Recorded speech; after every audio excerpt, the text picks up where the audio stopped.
Hello. Reading the Bible with Loke. I need like a little theme song or something. If I could just start cueing it. And cue it when I start and then cue it when I end it. I think that'll be dope. 2 Kings 16th chapter. Moving along. Let's see. I've already read about that. Ahaz was acting the fool, 2nd chapter. Yeah, I mean, he was a young king, man. I think sometimes when you're appointed something, instead of it being earned, there can be without, discipline and wisdom. Alright, so yeah, the new king. Nah, it was Ahaz. Ahaz is the one who made his son walk through the fire. I don't know how he did that. But I guess, I don't know. Son walked through the fire. I don't. How you convinced that? I don't know. Anyway, he sacrificed his son. He sacrificed and burned incense. I'm on 16:4. He also sacrificed and burned incense on the high places and on the hills under every green tree. Yeah, so that's where I stopped this morning because I looked up every green tree and, of course, now I haven't forgot what it means. Just give me a second. It was to because some trees have spirits to bring that spirit out, and then it was also to I think it was to expedite the growth. Yeah, to accelerate the growth of the tree.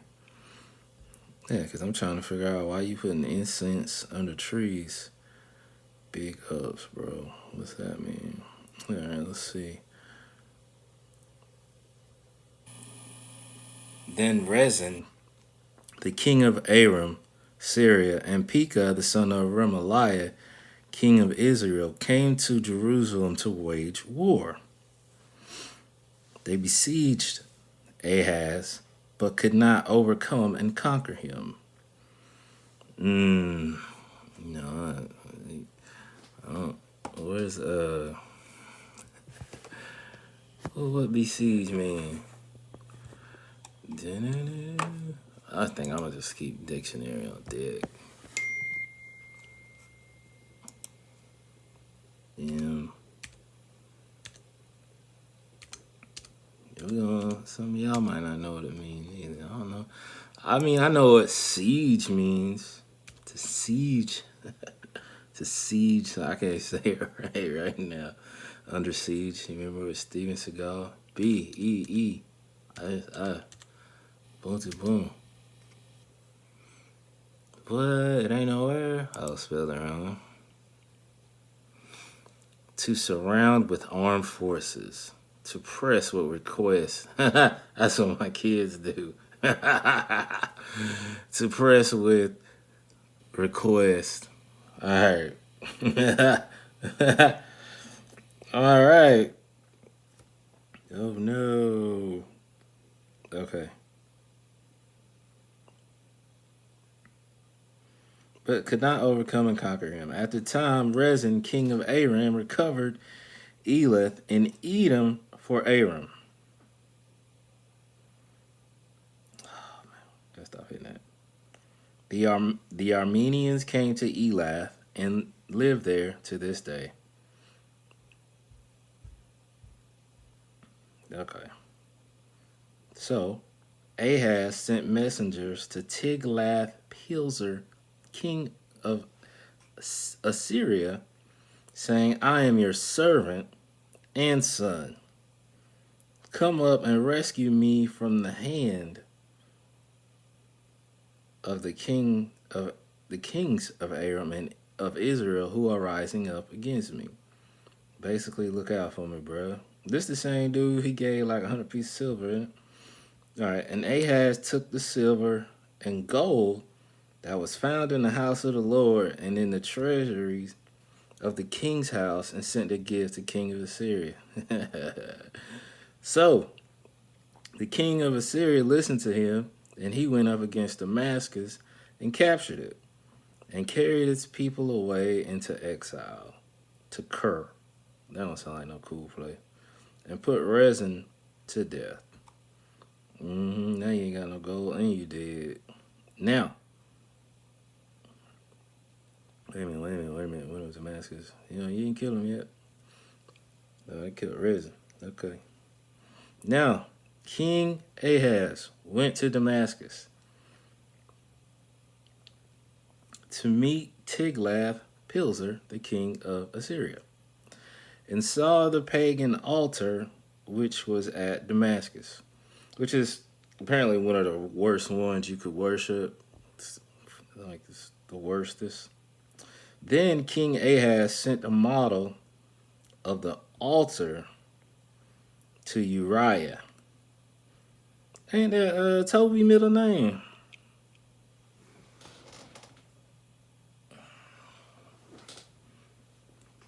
I think Toby middle name is spelled without that J, but anyway, I got a cousin name.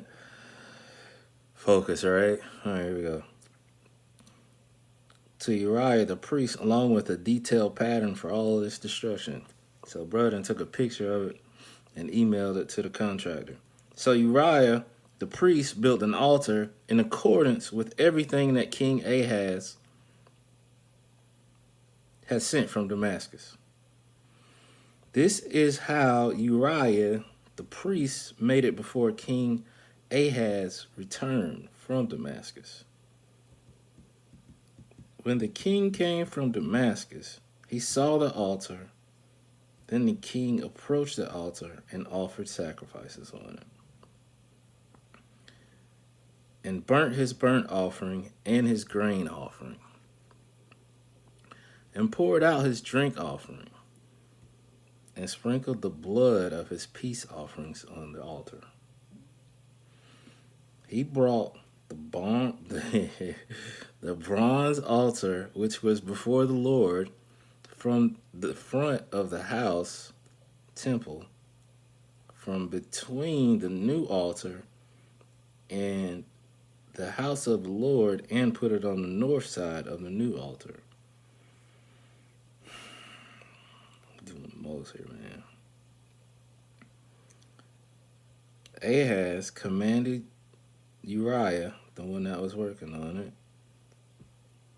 upon the contractor, upon the new altar, burn the morning burnt offering and the evening grain offering, and the king burnt offering and his grain offering, with the burnt offering of all the people of the land and their grain offering and their drink offerings, and sprinkle on the new altar all the blood of the burnt offering and all the blood of the sacrifice. So burnt offerings like, pig, cow, goat. It sounds like wasting a little bit of food, but whatever. But the bronze altar shall be kept for me to examine the sacrifices. Uriah acted in accordance with everything Ahaz commanded. All right, let me try to finish up here.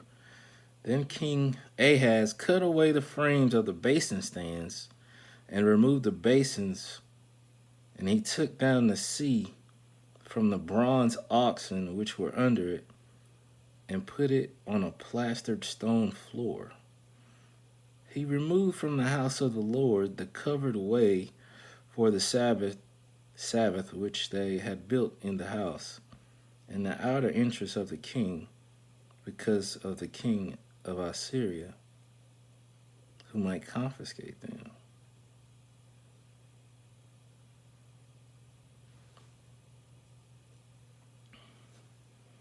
Now the rest of the acts of Ahaz, are they not written in the book of Chronicles, the king of Judah?